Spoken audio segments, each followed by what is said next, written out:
Loyalty, friendship, and family were three core values for Deonte Redding, a Fort Myers native who doted on his teenage daughter and would move mountains to help those around him. He was always a leader and always ready to do whatever needs to be done to help people or just even family. He always telling people that, you don't have but one life, enjoy it. And every time I seen him, he had a smile on his face. But all that changed on June 7, 2014, when someone lured Deonte and his stepbrother Zachary Blue into a situation which ultimately took their lives in a spray of gunfire at a home on South Street. And then he had enemies out there, and he had people that he thought was his friends was really his enemies that was surrounding him. Deonte and Zachary had been at a home earlier in the evening gambling, and they made a considerable profit.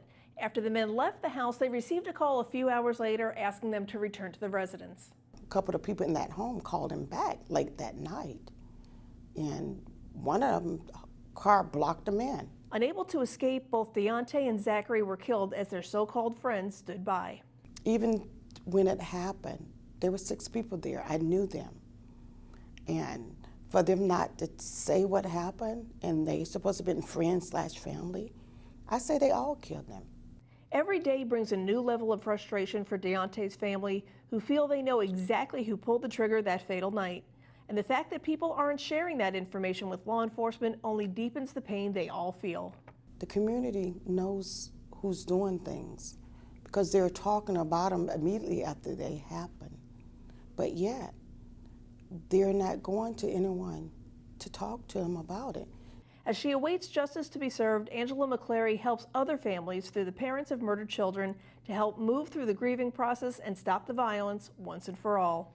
And I don't want to see any other parent or family member have to grieve and moan of a lost one that's being slaughtered in the street like an animal or shot down. Despite the hole that is left in Deonte's family's hearts, they have forgiven his killer, but they do want to see that person held responsible for this horrific crime.